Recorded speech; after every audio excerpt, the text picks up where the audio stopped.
প্রশ্ন ৮ দেখি, A B C D দ্বারা গঠিত চতুর্ভুজ সামান্তরিক নাকি আয়তক্ষেত্র সেটা নির্ণয় করতে হবে। তো এই ম্যাথের স্টেপগুলো হচ্ছে, প্রথমত আমরা স্থানাঙ্কের মাধ্যমে প্রত্যেকটা বাহুর দৈর্ঘ্য নির্ণয় করে নিব। A B, eddy, CD, BC নির্ণয় করে নিব। তারপর আমরা দেখব চতুর্ভুজটা কি ধরনের। চতুর্ভুজের বিপরীত দুইটা বাহু যদি পরস্পর সমান হয়, লাইক এবি সমান যদি সিডি হয় এবং এডি সমান যদি বিসি হয়, তাহলে আমরা ধরে নিব যে চতুর্ভুজটা হয় সামান্তরিক না হয় আয়তক্ষেত্র। তারপর স্পেসিফিক করে যদি আমাকে বলতে হয় যেটা সামান্তরিক নাকি আয়তক্ষেত্র, তাহলে আমার কর্ণের দিকে খেয়াল রাখতে হবে। কর্ণ এসি বের করব দৈর্ঘ্য, আর কর্ণ বিডি এর দৈর্ঘ্য বের করব। যদি এরা সমান হয় তাহলে আমরা বুঝে নিব এটা একটা আয়তক্ষেত্র, যদি এরা অসমান হয় তাহলে আমরা বুঝে নিব এটা সামান্তরিক।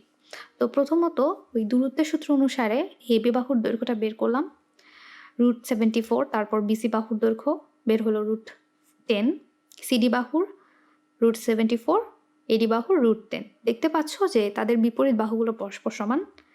এখন আমরা কর্ণ বের করছি। এসি কর্ণের দৈর্ঘ্য বের হলো 8√2 এবং বিডি কর্ণের দৈর্ঘ্য বের হলো 2√10। তো দুইটা দেখা যাচ্ছে সমান নয়, অর্থাৎ এটা হচ্ছে একটা সামান্তরিক। আচ্ছা, প্রশ্ন নাম্বার 9, এ বি সি বিন্দুগুলোর মধ্যে কোনটি P3-2 থেকে সবচেয়ে নিকটবর্তী এবং সবচেয়ে বেশি দূরবর্তী? আচ্ছা, তো আমার তাহলে এখানে কি বের করতে হবে? এপি বের করতে হবে, বিপি বের করতে হবে, সিপি বের করতে হবে, ঠিক আছে? তারপর দেখব যে কোনটার মান কম, কোনটার মান বেশি। যেটার মান কম হবে সেটা কাছাকাছি, আর যেটার মান বেশি হবে সেটা একটু বেশি দূরবর্তী। তো আমরা এপি মধ্যবর্তী দূরত্ব এপি নির্ণয় করলাম √ওভার ওই সূত্রটাই, x1 - x2 whole square plus y1 - y2 whole square. ওই সূত্র অনুযায়ী √98, বিপি বের করলাম √80 বা 8.944, সিপি বের করলাম কত 9.22 একক। তো সবচেয়ে বেশি দূরত্ব হচ্ছে কি এ আর পি এর মধ্যে, আর সবচেয়ে কম দূরত্ব হচ্ছে কি বি আর পি এর মধ্যে, রাইট? সো পি বিন্দু সবচেয়ে নিকটবর্তী বিন্দু হচ্ছে বি, আর সবচেয়ে দূরবর্তী বিন্দু হচ্ছে এ। পরের ম্যাথটাতে আসি। PXY বিন্দু থেকে y অক্ষের দূরত্ব এবং Q32 বিন্দুর দূরত্বের সমান প্রমাণ করতে হবে y² - 4y - 6x + 13 = 0। তো এখানে বলা হয়েছে যে P বিন্দু থেকে y অক্ষের দূরত্ব আর Q বিন্দু দূরত্ব সমান। তো ধরো y অক্ষ, এটা y অক্ষ এবং এটা হচ্ছে x অক্ষ। তো y অক্ষের দূরত্ব বলতে তোমার ধরো y অক্ষের এক্সাক্ট কোনো পয়েন্ট বলে নাই আমাকে যে তার কোটি কতটুকু, বাট আমরা শিওর যে তার ভুজ হচ্ছে 0। হ্যাঁ, তো ধরো এখানে একটা পয়েন্ট নিলাম এ, তার ভুজ অবশ্যই 0 এবং কোটি ধরে নিলাম y। তো y অক্ষের উপর যে কোনো বিন্দু স্থানাঙ্ক ধরে নিলাম a 0y। তাহলে p এবং a বিন্দুর দূরত্ব হচ্ছে তোমার দূরত্বের সূত্র x2 - x1 whole square plus y2 - y1 whole square. তো p এর মান আসলো হচ্ছে তোমার x একক, ঠিক আছে? তো ঠিক সেমভাবে PQ এর মধ্যবর্তী দূরত্ব বের করব √ওভার এখানে x2 - x1 whole square plus y2 - y1 whole square, এই সূত্র অনুযায়ী। তো এখানে আমরা কি করলাম, এটা a - b হোল স্কোয়ার, এটাও a - b হোল স্কোয়ার সূত্রে ফেলালাম। তো কি হয় a² - 2ab plus b square plus a² - 2ab plus b square. তো যোগ বিয়োগ করে আমরা এই টার্মটা পেলাম, ঠিক আছে? তো আমাকে বলা হয়েছে যে PQ সমান PA, তো আমরা লিখতে পারি এইটা সমান x। সো লিখলাম এটা, উভয় পক্ষে বর্গ করলাম। তো এখানে √ওভার চলে গেল, এটা হয়ে গেল x²। তাহলে আমরা আশেপাশে যোগ করলাম, এই যে x² এবং x² কাটা চলে গেল। তাহলে কি থাকে y² - 6x - 4y + 13। তো এটাই হচ্ছে আমাদের দেখাতে বলা হয়েছে, প্রমাণিত। তো এখন দেখব পরের প্রশ্নটি, এবিসি ত্রিভুজের শীর্ষবিন্দু এ বি সি দেওয়া আছে, ত্রিভুজটার মধ্যমার মান নির্ণয় করতে হবে।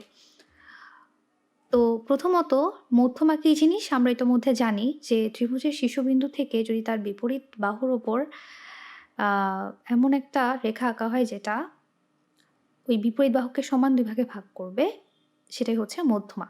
তো এখানে এডি বাহু হচ্ছে বিসি এর মধ্যমা, যা বিসি এর বিপরীত শীর্ষবিন্দু এ থেকে আঁকা হয়েছে, এবং এডি এর যে পাদবিন্দু ডি, ডি হচ্ছে বিসি এর মধ্যবিন্দু। ঠিক আছে? আচ্ছা, তো যার স্থানাঙ্ক আমরা ধরে নিলাম এক্স ওয়াই, এটা স্থানাঙ্ক তো আমরা জানি না। তো বি ও সি এর মধ্যবিন্দু যদি ডি হয়ে থাকে, তাহলে ডি এর যে ভুজটা সেটা হবে বি এবং সি এর ভুজের যে গড়টা, হ্যাঁ, ভুজের গড়টা কি -4 + 2/2, তাদের মধ্যবিন্দু যেহেতু আমরা বের করতেছি, তো আমরা কি পেলাম -2/2, দ্যাট মিনস -1। এখন আমরা যদি তার ডি এর কোটি বের করতে চাই, ঠিক সেমভাবে ডি এর কোটি যদি আমরা বের করতে চাই, তাহলে বি এর কোটি প্লাস সি এর কোটি /2 হবে, রাইট? সো আমরা পেলাম 7/2। তাহলে কিন্তু আমাদের ডি এর স্থানাঙ্ক বের হয়ে গেল। তো ডি এর স্থানাঙ্ক যদি আমার বের হয়ে যায়, তাহলে এ ডি এর দূরত্ব কিন্তু আমরা বের করে ফেলতে পারি দূরত্বের সূত্র দিয়ে। তো এডি ইকুয়াল টু হচ্ছে √x1 - x2 whole square plus y1 - y2 whole square. তো এই সূত্র অনুযায়ী আমরা বের করে নিলাম √117/4। তো এটাকে ক্যালকুলেট করে আমরা একটু সিম্পলিফাই করে লিখলাম 3/2 √13, এটাই অ্যান্সার। আচ্ছা, পরের প্রশ্নটা দেখি। দেখাতে হবে যে এ বি সি ডি বিন্দুগুলো একটা সামান্তরিকের শীর্ষবিন্দু, এসি ও বিডি কর্ণের দৈর্ঘ্য বের করতে হবে, এবং সামান্তরিকের ক্ষেত্রফল ত্রিভুজের মাধ্যমে 3 স্থান পর্যন্ত নির্ণয় করতে হবে। আচ্ছা, ত্রিভুজের মাধ্যমে বলতে দুইটা ত্রিভুজের যোগফল, দুইটা ত্রিভুজের ক্ষেত্রফল বের করে দেন যোগ করে তারপর আমরা সামান্তরিকের ক্ষেত্রফলটা বের করব। তো চলো মূল ম্যাথে চলে যাচ্ছি। তো প্রথমে আমরা এই 4টা বিন্দু দিয়ে সামান্তরিক এঁকে নিলাম। তো এখন আমাকে যদি দেখাতে হয় যে এটা সামান্তরিকের শীর্ষবিন্দু, তাহলে প্রথমত আমাকে প্রমাণ করতে হবে তাদের বিপরীত বাহুদ্বয় পরস্পর সমান, অর্থাৎ এডি সমান বিসি এবং সিডি সমান এবি। ঠিক আছে, এই দুইটা আমাকে প্রমাণ করতে হবে। তো এখন আরেকটা জিনিস প্রমাণ করতে হবে, সেটা হচ্ছে তাদের কর্ণদ্বয় পরস্পর অসমান হবে। কর্ণ হচ্ছে এসি এবং বিডি পরস্পর কি হবে, অসমান হবে। তো এই জিনিসগুলো যদি আমরা প্রমাণ করতে পারি, তাহলেই আমরা দেখাতে পারবো যে এটা একটা সামান্তরিক ছিল। তো এর জন্য কি করতে হবে, বাহুগুলোর দৈর্ঘ্য নির্ণয় করতে হবে। তো বাহুগুলোর দৈর্ঘ্য স্থানাঙ্কের মাধ্যমে আমরা নির্ণয় করব। এডি এর দৈর্ঘ্য নির্ণয় করলাম, প্রথমে এবি এর দৈর্ঘ্য নির্ণয় করলাম √x1 - x2 whole square plus y1 - y2 whole square, same সূত্র দিয়ে 3√2 আসলো। সিডি বাহুর দৈর্ঘ্য নির্ণয় করলাম, 3√2 আসলো। এডি বাহুর দৈর্ঘ্য নির্ণয় করলাম, 4 আসলো। বিসি বাহু 4 আসলো। তাহলে কি দেখতে পাচ্ছি, তাদের মানে বিপরীত বাহুদ্বয় পরস্পর সমান। এখন আমরা কর্ণের দৈর্ঘ্য বের করব। তো এসি কর্ণের দৈর্ঘ্য আসলো হচ্ছে √58 এবং বিডি কর্ণের দৈর্ঘ্য আসলো হচ্ছে √10। দেখা গেল যে দুইটা অসমান, অর্থাৎ আমরা বুঝে নিলাম যে এইটা মানে এবিসিডি বিন্দুগুলো সামান্তরিকের শীর্ষবিন্দু। এখন আমার সামান্তরিকের ক্ষেত্রফল নির্ণয় করতে হবে ত্রিভুজের মাধ্যমে। তো দেখো, এবিডি ত্রিভুজের পরিসীমা আমরা অর্ধ পরিসীমার মাধ্যমে বের করতে পারি। তো অর্ধ পরিসীমাকে আমরা 2s ধরি, অর্ধ পরিসীমাকে ধরি s। আর s এর মাধ্যমে কীভাবে নির্ণয় করতে পারি, √s × s - a, s - b এবং s - c, এই সূত্রটা দিয়ে আমরা ত্রিভুজের ক্ষেত্রফল নির্ণয় করতে পারি। এবিডি অর্থাৎ এই ত্রিভুজটার ক্ষেত্রফল আমরা বের করব।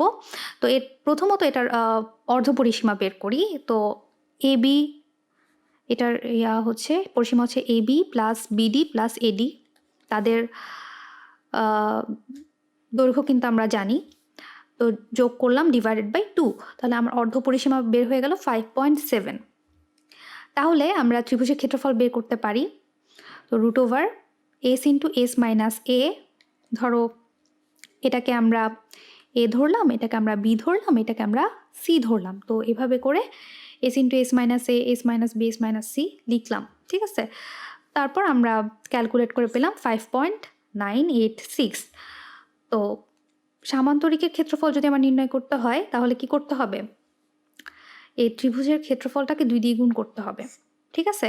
কারণ এই ত্রিভুজের যা ক্ষেত্রফল, এবিডি ত্রিভুজের যা ক্ষেত্রফল বিসিডি ত্রিভুজেরও সেম ক্ষেত্রফল, তারপর দুইটা ক্ষেত্রফল যোগ করলে কি হয়, সামান্তরিকের ক্ষেত্রফল পাওয়া যায়। তো আমরা একটা ত্রিভুজের ক্ষেত্রফলকে যদি আমরা 2 দিয়ে গুণ করে ফেলি তাহলে আমরা সামান্তরিকের ক্ষেত্রফলটা পাবো। তাহলে 2 ইন্টু 5.986 পেলাম, তাহলে কি হলো 11.972 বর্গ একক, এটাই অ্যান্সার। এখন দেখব প্রশ্ন নাম্বার 6। 3টা বিন্দুর স্থানাঙ্ক যথাক্রমে দেওয়া আছে A B C. A B সমান বিসি হলে, এ বি সমান যদি বিসি হয় এর সম্ভাব্য মান নির্ণয় করো। মানে সি এর ভুজটা অ্যাকচুয়ালি আমরা জানি না, সি এর ভুজটা নির্ণয় করতে হবে। আর এর মানের সাহায্যে যে ত্রিভুজটা গঠিত হয় তার ক্ষেত্রফল নির্ণয় করো, ঠিক আছে। আচ্ছা, লাস্টের কথাটা অর্থ হচ্ছে, ধরো আমরা এর মান বের করে ফেললাম, তাহলে আমরা 3টা শীর্ষবিন্দু পেয়ে গেলাম ত্রিভুজের। তো 3টা শীর্ষবিন্দু স্থানাঙ্ক নিয়ে আমরা ত্রিভুজটার ক্ষেত্রফল বের করব স্থানাঙ্কের সাহায্যে। তো আমরা প্রথম শর্তে চলে যাই। আমাকে বলা আছে যে A B equal to BC. তো প্রথমে আমরা এ আর বি যেহেতু স্থানাঙ্ক দেওয়াই আছে, আমরা সহজেই এ বি এর রেখার দৈর্ঘ্য বের করে ফেলতে পারি। এ বি রেখার দৈর্ঘ্য বের করলাম 13 একক, তার মানে বিসিও 13 একক হবে। তাহলে বিসি এর যে সূত্র অনুযায়ী root over x1 minus x2 whole square plus y1 minus y2 whole square, এই সূত্র অনুযায়ী এটা আসলো, ঠিক আছে। এটাকে একটু সিম্পলিফাই করে লিখলাম root over 10 minus a whole square plus 144 একক। 6 আর 6 যোগ করলে হয় 12, 12 স্কোয়ার মানে 144। আচ্ছা, তো এখন এটা ইকুয়াল টু কিন্তু 13 লেখা যায়, ঠিক আছে। আচ্ছা, তো সুবিধার্থে পুরো দুই পক্ষ বর্গ করে ফেললাম, এতে রুটটা চলে যায়। 13কে বর্গ করলে হয় 169। আচ্ছা, তো এই 144টা ওই পাশে চলে যাবে, তাহলে কত হয় 10 minus a whole square equal to 25 হয়। তো আমরা যদি করি বর্গমূল করি তাহলে 10 minus a equal to plus minus 5 হয়। খেয়াল রাখতে হবে যে 25কে বর্গমূল করলে আমরা প্লাস 5ও পাই মাইনাস 5ও পাই, কারণ প্লাস 5কেও যদি আমরা বর্গ করি তাহলেও আমরা 25 পাবো, মাইনাস 5কে বর্গ করলেও আমরা কিন্তু 25 পাবো, ঠিক আছে। তো 25কে আমরা বর্গমূল করলে দুইটা অ্যান্সার পাই, একটা হচ্ছে প্লাস 5, একটা হচ্ছে মাইনাস 5। তো আমার যদি 10 মাইনাস a ইকুয়াল টু যদি প্লাস 5 ধরি তাহলে a ইকুয়াল টু আমরা কত পাই, আমরা পাই হচ্ছে 5, ঠিক আছে। আর 10 মাইনাস a যদি আমরা মাইনাস 5 ধরি তাহলে আমরা এর মান পাই হচ্ছে 15। তাহলে আমরা দুইটা মান পাই এর মান, একটা হচ্ছে 5, একটা হচ্ছে 15, ঠিক আছে। আচ্ছা, এর সম্ভাব্য মানগুলো হচ্ছে 5 এবং 15। তো আমরা পেয়ে গেলাম সি এর মান পেয়ে গেলাম, সি এর ভুজের মান পেয়ে গেলাম, এ ইকুয়াল টু হবে 5 অর 15। তো আমরা যদি এ ইকুয়াল টু 5 হয় তখন বিন্দুগুলো ঘড়ির কাঁটার বিপরীত দিকে বিবেচন করে পাই এসিবি ত্রিভুজের ক্ষেত্রফল এসিবি। তো প্রথমে আসবে কি, এভাবে লিখব হাফ ইন্টু নির্ণায়কের মান -2 1, এ এর স্থানাঙ্ক নিয়ে ফেললাম, তারপর সি এর স্থানাঙ্ক আসবে। প্রথমে 5 ধরে নিয়ে করব, তো 5 মাইনাস 6 হবে 5 মাইনাস 6। এরপর বি এর মান আসবে 10 6, রাইট 10 6। তারপর আবার এর মান আসবে -2 1, ঠিক আছে। তো এভাবে লিখলাম এই জিনিসটা। এখন আমরা পরের লাইনে যাব। তো পরের লাইনে আমরা এভাবে লিখবো, এটার কিভাবে কাজ করে দেখো। প্রথমে আমরা -2 ইন্টু -6 কোনাকুনি গুণ করব, তাহলে কত হয় 6 দুগুণে 12, আর মাইনাসে মাইনাসে প্লাস হয়ে যায় 12। তারপর হচ্ছে এই কোনাকুনি গুণ করব, 5 6 30 প্লাস 30 প্লাস 10 ইন্টু 1, 10 ইন্টু 1 অর্থাৎ 10। ঠিক আছে, এই অংশটা গেল। এখন আবার মানে এই সিরিজটা শেষ, এখন আবার বিপরীত দিকে আসবো। তো -2 ইন্টু 6, এটার আসার আগে আমরা এখানে একটা সূত্রের মাইনাস দিয়ে নিব, তারপর আরেকটা ব্রেকেট দিব, তারপর -2 ইন্টু 6 কত হয় -12, তারপর 10 ইন্টু 6 কত হয় 10 ইন্টু সরি -6, 10 ইন্টু -6 কত হয় -60, তারপর 5 ইন্টু 1 প্লাস 5। ঠিক আছে, তো এতটুকু আসলাম। এখন ভেতরে যোগ বিয়োগ করে নিই। দেখো 12 যোগ 30 যোগ 10 মাইনাসে মাইনাসে প্লাস 12, তারপর মাইনাসে মাইনাসে প্লাস 60, তারপর মাইনাসে প্লাসে -5। ঠিক আছে, তো এইটা আসলো। তো এখন এটা আমাদের যোগ বিয়োগ করে কত আসে 119/2 বর্গ একক আসে। তো এটা হচ্ছে এসিবি এর ক্ষেত্রফল। আবার ঠিক সেমভাবে এই ইকুয়াল টু 15 নিয়ে আমরা এসিবি এর ক্ষেত্রফলটা নির্ণয় করব। এটা আসে 169/2 বর্গ একক। এটা হচ্ছে দুইটা ডিফারেন্ট অ্যান্সার আসবে এর বিভিন্ন মানের জন্য। আচ্ছা, তো দেখাতে হবে যে এখানে A B C D E শীর্ষ বিশিষ্ট বহুভুজের ক্ষেত্রফল 11 বর্গ একক। তো এখানে দেখতে পাচ্ছ যে বহুভুজটার কয়টা শীর্ষবিন্দু আছে 5টা।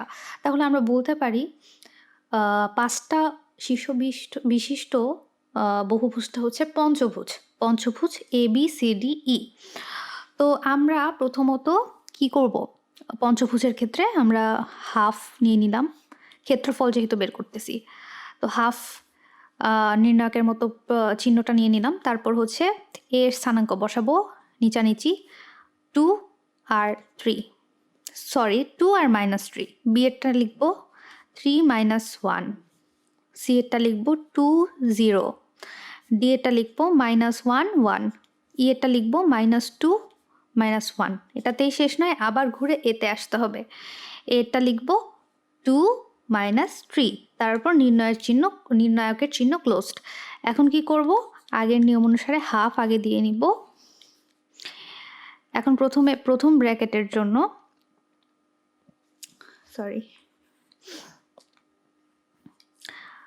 প্রথম অংশটা আমি করব। প্রথম অংশটা হচ্ছে বাম দিকে কোণাকুণিভাবে, যেমন এটা গুণ হবে 2 - 1 গুণ হবে কত হয় -2, 3 আর 0 গুণ হবে কত হয় 0, 2 আর 1 গুণ হবে কত হয় +2, -1 আর -1 গুণ হবে কত হয় +1, তারপর -2 আর -3 গুণ হবে কত হয় মাইনাসে মাইনাসে প্লাস 3 দুগুণে 6।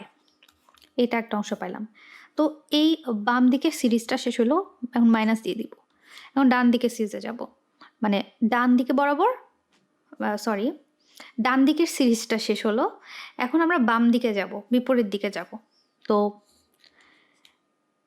2 ইন্টু -1 কত হয় -2, প্লাস -2 ইন্টু 1 কত হয় সেটাও -2।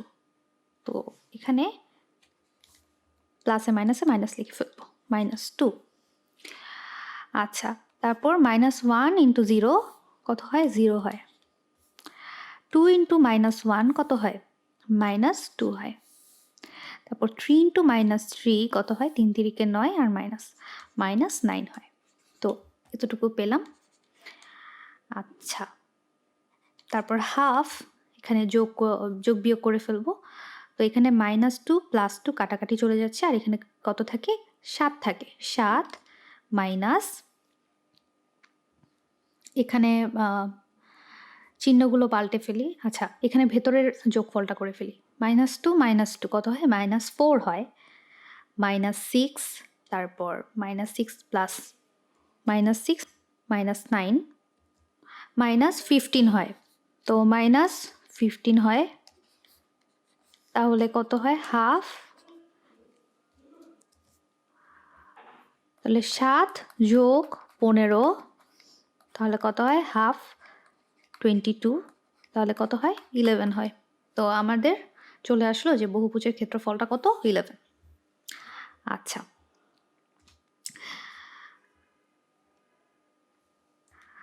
তো প্রশ্নটা পড়ি। একটা ত্রিভুজের 4টা শীর্ষ দেওয়া আছে এবং শীর্ষগুলো ঘড়ির কাঁটার বিপরীত দিকে আবর্তিত। তো ক্ষেত্রফল নির্ণয় করতে হবে। তো এবিসিডি চতুর্ভুজের ক্ষেত্রফল ত্রিভুজ এবিসি এর ক্ষেত্রফলের দ্বিগুণ হলে পি এর মান নির্ণয় করে। এখানে কিন্তু আমরা ডি এর যে ভুজটা সেটা জানি না। তো প্রথমে আমরা ওইভাবে মানে সাজিয়ে লিখব। চতুর্ভুজ, এটা চতুর্ভুজ হবে, এটা চতুর্ভুজ হবে, ঠিক আছে। তো এর ক্ষেত্রফলটা আমরা এভাবে সাজিয়ে লিখলাম। তো এখান থেকে এভাবে সিম্পলিফাই করে নিলাম, এটা আসলো, এটা হচ্ছে তোমার চতুর্ভুজের ক্ষেত্রফল। আবার এবিসি ত্রিভুজের ক্ষেত্রফল এভাবে সাজিয়ে লিখলাম আগের ম্যাথগুলোর মতোই। তারপর এটাকে সিম্পলিফাই করে পেলাম হচ্ছে 41/2। এখন আমার কথা মানে দেওয়া আছে যে ত্রিভুজের যে ক্ষেত্রফলটা পাওয়া যাবে তার দ্বিগুণই হচ্ছে চতুর্ভুজের ক্ষেত্রফল। তাহলে এটার সাথে 2 গুণ করে, অর্থাৎ 41/2 এটার সাথে 2 গুণ করে আমরা কোনটা পাবো, এবিসিডি চতুর্ভুজের ক্ষেত্রফল পাবো। সো এভাবে লিখলাম প্রশ্ন মতে। তো পি এর মানটা আমরা ওখান থেকে পেয়ে যাচ্ছি 59/5। এটা খুবই সহজ একটা ম্যাথ ছিল। আচ্ছা, এখন দেখো আরেকটা প্রশ্ন, আরেকটা গাণিতিক সমস্যা, সেটা হচ্ছে A-T1, B-24 এবং C-1-T তিনটা বিন্দু যদি সমরেখ হয় তাহলে টি এর মান নির্ণয় করো। আমরা একটা অনুসিদ্ধান্ত পড়েছিলাম যে তিনটা শীর্ষ যদি সমরেখ হয়, ত্রিভুজের তিনটা শীর্ষ যদি সমরেখ হয় তাহলে তাদের ত্রিভুজ ক্ষেত্রের ক্ষেত্রফল 0, ঠিক আছে। তো আমরা এভাবে সাজিয়ে লিখলাম। কিভাবে আর একটু বলে দিই। হাফ এর স্থানাঙ্ক লিখব T1, বি এর স্থানাঙ্ক লিখব 24, সি এর স্থানাঙ্ক লিখলাম 1T, আবার এর স্থানাঙ্ক লিখলাম T1, ঠিক আছে। তো এটা ইকুয়াল টু কত হয়, 0 হয়, যেহেতু এরা সমরেখ। তো ওখান থেকে আমরা ওই যে ক্রস করে যে গুণ করার যে নিয়মটা সেটা করে আমরা পেলাম এটা ইকুয়াল টু 0। তো আমরা পেলাম t² - 60 + 5 = 0। এটাকে মিডল টার্ম করব। এটাকে মিডল টার্ম করতে পারে -5t - t এভাবে। তো করলাম। এখন t কমন নিলাম, t - 5 পেলাম, -1 কমন নিলাম, t - 5 পেলাম। দেন t - 5 কমন নিলে কত হয়, কি পেলাম, এখানে t - 1 পেলাম। তাহলে t এর আমরা দুইটা মান পেলাম, 5 অথবা 1। আচ্ছা, t = 1 যদি হয় তাহলে এ ও সি বিন্দু একই হয়, ঠিক আছে। t = যদি 1 হয় তাহলে কি এ ও সি বিন্দু একই হয়, তাই t = 1 গ্রহণযোগ্য নয়, ঠিক আছে। আচ্ছা, তাহলে আমরা বলতে পারি t = 5। এটা কিন্তু খুব ইম্পর্ট্যান্ট একটা পয়েন্ট যে যেহেতু দুইটা পয়েন্ট একটার উপর একটা পড়ে যাচ্ছে তাহলে তো আমরা তিনটা বিন্দু পাচ্ছি না। তাহলে আমরা লিখতে পারি যে t = 5। দেখাও যে এ বি সি তিনটা বিন্দু সমরেখ। এটা সবচেয়ে ইজিয়েস্ট মেথড হচ্ছে যখন তুমি এই তিনটা বিন্দুর দ্বারা ক্ষেত্রফল, ত্রিভুজের ক্ষেত্রফল যদি 0 দেখাতে পারো তাহলে আমরা প্রমাণ করতে পারি যে বিন্দু তিনটা সমরেখ। তো আরেকটা পদ্ধতিও আছে যেটা হচ্ছে ঢালের মাধ্যমে। তো এটা আমি দেখাচ্ছি। তো দেওয়া আছে এবিসি তিনটা বিন্দু। এবিসি বিন্দু তিনটা সমরেখ হবে যদি এবি রেখার ঢাল ও বিসি রেখার ঢাল সমান হয়। আচ্ছা, তাহলে এবি রেখার ঢাল হচ্ছে y2 - y1 / x2 - x1। তো y2 হচ্ছে বি এর কোটি -2, তারপর -y1 হচ্ছে এ এর কোটি -3। তো মাইনাস মাইনাসে +3 হয়ে গেছে। আর নিচে হচ্ছে x2 - x1, বি এর ভুজ মাইনাস এ এর ভুজ। তাহলে আমরা কি পেলাম, এবি রেখার ঢাল পেলাম 1/4। বিসি রেখার ঢাল ঠিক সেম সূত্র দিয়ে y2 - y1 / x2 - x1। y2 হচ্ছে সি এর কোটি, y1 হচ্ছে বি এর কোটি, ডিভাইডেড বাই x2 হচ্ছে সি এর ভুজ এবং x1 হচ্ছে এখানে বি এর ভুজ। তো এখানেও আমরা পেলাম 1/4। দেখা যাচ্ছে দুইটার ঢাল সমান হয়ে গেছে, তাহলে আমরা বলতে পারি যে বিন্দু তিনটা সমরেখ। আচ্ছা, এ এবং বি বিন্দুগামী রেখার ঢাল যদি -1 হয় তাহলে পি এর মান নির্ণয় করো। আমাকে দেওয়াই আছে ঢালটা হচ্ছে -1। আচ্ছা, তো প্রথমত সরলরেখার ঢাল এর ইয়াটা আমরা বের করব, ঢালটা আমরা বের করে নিব y2 minus y1 by x2 minus x1। তো y2 হচ্ছে বি এর কোটি পি স্কোয়ার প্লাস 1 লিখলাম, মাইনাস y1 হচ্ছে a এর কোটি 3p লিখলাম, ডিভাইডেড বাই বি এর ভুজ হচ্ছে 4 মাইনাস a এর ভুজ 3। আচ্ছা, তো এখান থেকে আমরা কি পেলাম, P square minus 3p plus 1, এটা হচ্ছে তোমার এ বি রেখার ঢাল। আচ্ছা, তো আমাদের প্রশ্ন অনুসারে এটা ইকুয়াল টু হচ্ছে -1, তার মানে P square minus 3p plus 2। এখানে এটাকে যদি আমরা মিডল টার্ম করি তাহলে কি হয়, মাইনাস, এটাকে আমরা এভাবে ভাঙতে পারি -2p মাইনাস p, রাইট? এভাবে ভাঙলাম। এখন আমরা এখান থেকে পি কমন নিব, আর এখান থেকে পি কমন নিলে কি হয়, p-2, আর এখানে -1 কমন নিলে p-2, তাহলে p-2 into p-1 equal to 0। তাহলে আমরা p এর দুইটা মান পেলাম, একটা হচ্ছে 2, একটা হচ্ছে, খেয়াল করো, একটা হচ্ছে p ইকুয়াল টু 2 পেলাম, এবং অথবা একটা হচ্ছে p ইকুয়াল টু 1 পেলাম। আচ্ছা, এরপরের ম্যাথটা দেখি। এ বি এবং সি বিন্দু তিনটা যদি সমরেখ হয়, প্রমাণ করতে হবে a plus b equal to 0। তো এ বি এবং বিসি রেখার ঢাল নির্ণয় করব। এ বি রেখার ঢাল কি, a minus b divide by b minus a, মানে y2 minus y1 divide by x2 minus x1। তো ওইটা করে আমরা পেলাম -1। আর বিসি রেখার ঢাল পেলাম হচ্ছে a বাই বি।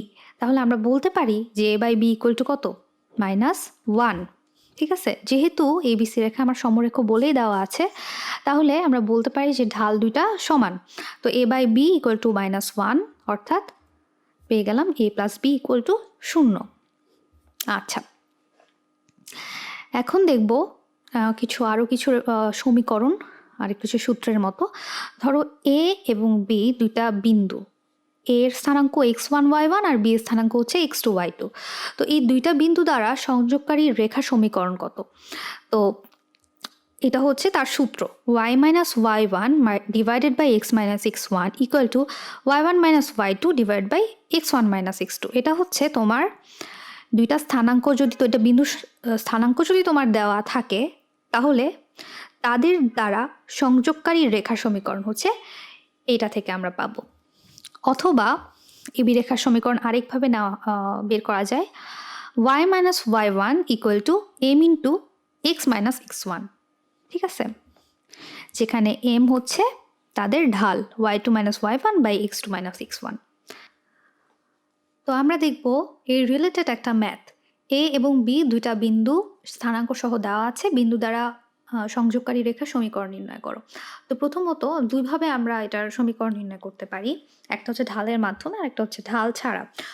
তো ঢালের মাধ্যমে প্রথমে বের করে দেখি। তো ঢালের সূত্রটা দেওয়াই আছে, তো আমরা লিখে ফেলবো m ইকুয়াল টু y2 কত, 7, রাইট? 7 মাইনাস y1 কত, 4, 7 মাইনাস 4 ডিভাইডেড বাই x2 হচ্ছে 6 আর মাইনাস x1 হচ্ছে 3। তাহলে m কত পেলাম, 7 মাইনাস 4, দ্যাট মিনস 3, 6 মাইনাস 3ও 3, তাহলে কত হয়, m ইকুয়াল টু 1 পেলাম। আচ্ছা, তো সরলরেখার সূত্রটা হচ্ছে y minus y1 equal to m into x minus x1। So y minus yটা হচ্ছে y থাকবে, এটার তো কোনো, এটা হচ্ছে y থাকবে। y1 এর মানটা হচ্ছে a এর কোটি 4 ইকুয়াল টু m হচ্ছে 1, আর x কত, x তো xই, x মাইনাস x1 হচ্ছে তোমার a এর ভুজ 3। তাহলে আমরা আলটিমেটলি কি পাচ্ছি, y minus 4 equal to x minus 3। তো সবগুলো বাম দিকে নিয়ে আসি, y minus x minus 4 plus 3 equal to 0। তাহলে y minus x minus 1 equal to 0, এটা হচ্ছে তোমার এবি রেখার সমীকরণ। এটা একভাবে পেলাম। আচ্ছা, এটা একভাবে পেলাম, y ইকুয়াল টু কত, x প্লাস 1। এই যে y ইকুয়াল টু, এই দুইটা ওই পাশে পাঠিয়ে দিলাম, x প্লাস 1, এটা একটা সমীকরণ পেলাম। আরেকটা সমীকরণ হচ্ছে, এই জিনিসটা কেটে দিই। আরেকটা সমীকরণ কি, এভাবে বের করা যায় ঢাল ছাড়া, y2 minus y1 divided by, আরেকটা সূত্র এভাবে লেখা যায় y minus y1 divided by y1 minus y2 equal to x minus x1 divided by x1 minus x2। খুবই সহজ সূত্র। এভাবে যদি আমরা লিখি জিনিসটাকে, তো y মাইনাস y1 কত 4, মানে a এর কোটিটা, divided by 4 minus y2 b এর কোটি কত 7, equal to x minus x1 মানে a এর ভুজ 3, x1 হচ্ছে 3 মাইনাস x2 হচ্ছে কত 6 b এর ভুজ। ওকে, তাহলে y মাইনাস 4 ডিভাইডেড বাই এখানে কত হয় -3 হয়, আর x মাইনাস 3 এখানেও কি হয় -3 হয়। তাহলে -3 দিয়ে যদি উভয় পক্ষে গুণ করে দিই তাহলে কি হয় y minus 4 equal to x minus 3। তো y ইকুয়াল টু কত হয় x minus 3 plus 4, that means y equal to x plus 1। তো এভাবেও আমরা এই সূত্র ব্যবহার করেও আমরা বের করতে পারি এ বি সংযোজক রেখার সমীকরণ। ঠিক আছে, আচ্ছা, একটা নির্দিষ্ট সরলরেখার ঢাল দেওয়া আছে, অর্থাৎ এম দেওয়া আছে কত 3, এবং রেখাটি -2 -3 বিন্দুগামী হয়, তাহলে রেখাটার সমীকরণ নির্ণয় করো। তো আমরা জানি ঢাল যদি দেওয়া থাকে তাহলে সমীকরণ কীভাবে বের করে, y minus y1 equal to m into x minus x1। ঠিক আছে, -2 -3 বিন্দুগামী, তাহলে -3কে আমরা ধরবো x1 আর -2কে ধরবো x1, -3কে আমরা ধরবো y1। তাহলে y minus 3, sorry y minus y1 কত -3, ঠিক আছে, -3, m হচ্ছে 3, x মাইনাস x1 হচ্ছে -2। ঠিক আছে, আচ্ছা, তো y plus 3 equal to 3 into x plus 2। হ্যাঁ, তারপর গুণ করে টোরে লিখলাম y equal to 3x plus 3, এটাই হচ্ছে রেখাটার সমীকরণ।